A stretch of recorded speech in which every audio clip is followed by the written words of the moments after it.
Not much is known about the rake. This particular entity is rarely encountered. There is very little documentation available for describing it. This video is a compilation of what I was capable of gathering. There are a few well-known accounts regarding the rake.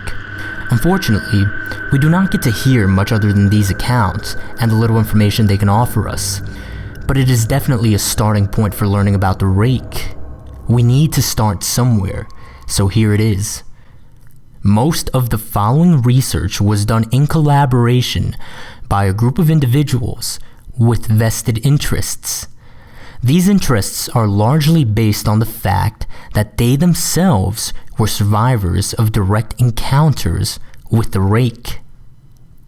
Now here's a compilation of various experiences these survivors found. The first is from a mariner's log, and it is dated 1691.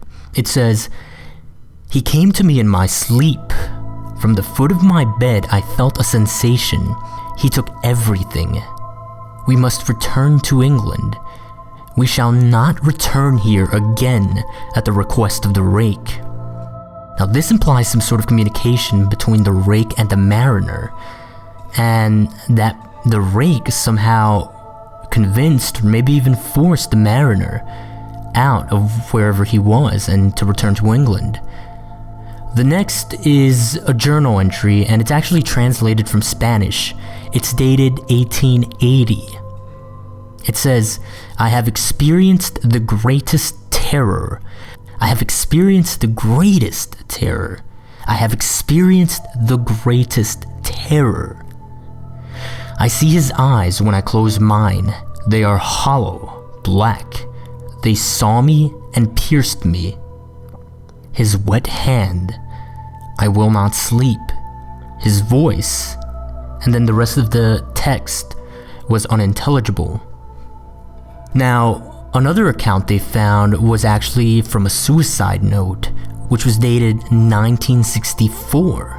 This note said, "As I prepare to take my life, I feel it necessary to assuage any guilt or pain I have introduced through this act.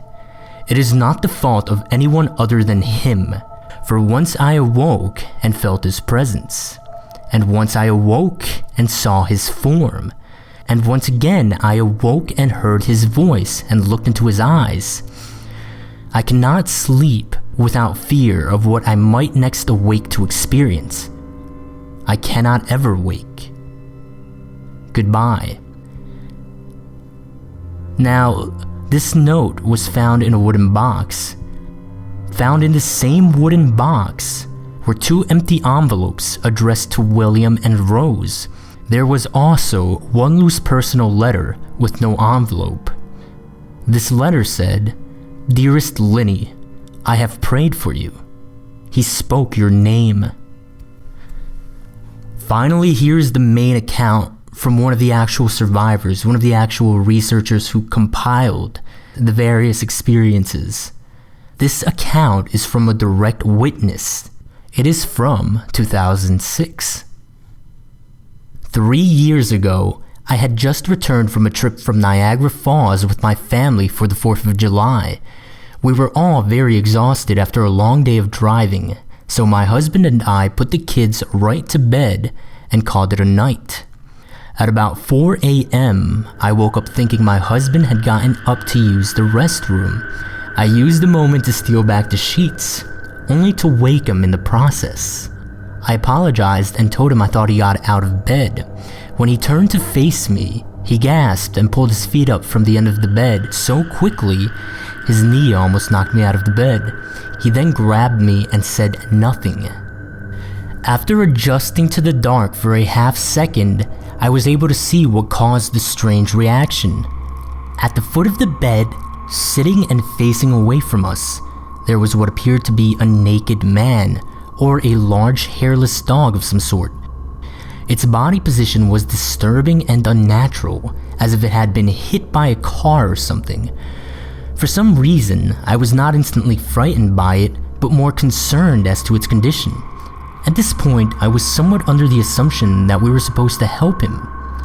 My husband was peering over his arm and knee, tucked into the fetal position, occasionally glancing at me before returning to the creature. In a flurry of motion, the creature scrambled around the side of the bed and then crawled quickly in a flailing sort of motion right along the bed until it was less than a foot from my husband's face. The creature was completely silent for about 30 seconds, or probably closer to 5. It just seemed like a while. And it was just looking at my husband. The creature then placed its hand on his knee and ran into the hallway, leading to the kids' rooms. I screamed and ran for the light switch, planning to stop him before he hurt my children. When I got to the hallway, the light from the bedroom was enough to see it crouching and hunched over, about 20 feet away. He turned around and looked directly at me, covered in blood. I flipped the switch on the wall and saw my daughter Clara. The creature ran down the stairs while my husband and I rushed to help our daughter. She was very badly injured and spoke only once more in her short life. She said, "He is the rake." My husband drove his car into a lake that night while rushing our daughters to the hospital. They did not survive. Being a small town, news got around pretty quickly. The police were helpful at first, and the local newspaper took a lot of interest as well. However, the story was never published, and the local television news never followed up either. For several months, my son Justin and I stayed in a hotel near my parents' house. After we decided to return home, I began looking for answers myself. I eventually located a man in the next town over who had a similar story. We got in contact and began talking about our experiences.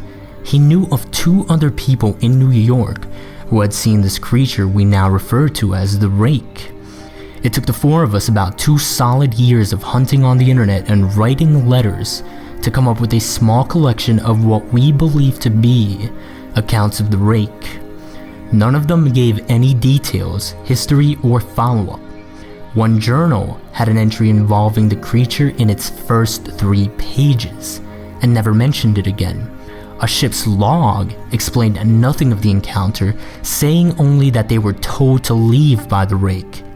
That was the last entry in the log. There were, however, many instances where the creature's visit was one of a series of visits with the same person. Multiple people also mentioned being spoken to, my daughter included. This led us to wonder if the rake had visited any of us before our last encounter. I set up a digital recorder near my bed and left it running all night, every night, for 2 weeks.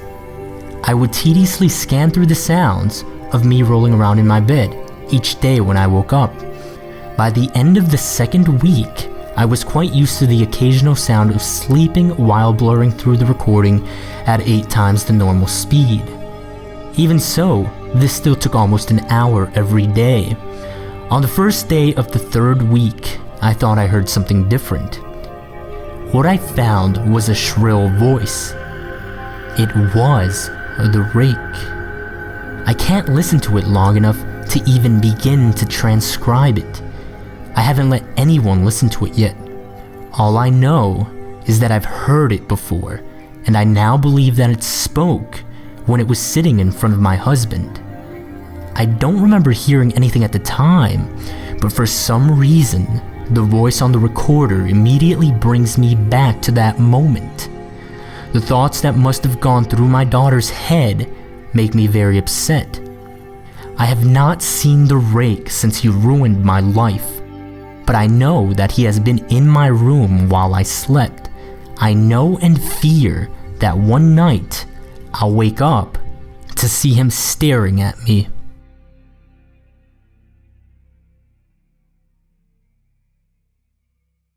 Beyond these accounts and the compilation of these experiences, there is very little information regarding the rake, except for a few other things. The first is a strange will that was left by a woman named Miss Elizabeth Bellow. Now, she left behind a video, and in her will, she had it stated explicitly that her family's inheritance not be released until they saw this video in its entirety. And she also declared that this video become a matter of public record, so the video was publicized online. The video describes her experience with this entity. He knew the names of my mother and my father. He said that he knew what they dreamed, and that they knew he was called the rake. I'm just going to go ahead and put the link to it in the description. I really suggest watching it because it is pretty offsetting. But it has the potential to provide some more information regarding what the rake is and how it behaves. On a disturbing note, as of October 28th, 2011, which is the time her entire family first viewed this video, 5 of Miss Bellow's relatives have passed away. There is one more potential connection to consider. The rake may have some sort of connection to the Slender Man, or the Slender Man may have some sort of connection to the rake. The hypothesis here comes from Sigma radiation. Sigma radiation is a strange energy signature that was found in the bloodstream of victims of the rake.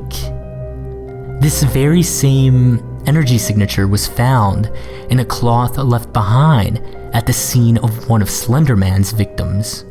This energy signature has never in history been encountered before. In fact, radiation might be a misnomer because it isn't radiation as we know it. The people who labeled it simply needed to give this energy signature a label, so they called it Sigma radiation. Beyond this, there is not much known about this relationship or this connection between the Slender Man and the rake. But it is definitely something that needs to be kept in mind and probably will need further research and investigation. So as you can see, we currently have very little to go on. The connections to Slender Man seem to be the most recent data gathered about the rake. Perhaps further investigation into this relationship will yield useful information. However, anyone doing any such investigation should remain cautious. We do not know exactly how or why these beings behave the way that they do, but if we seek to prevent further dangers and prevent further victimization, then we must push forward in our exploration of this phenomenon.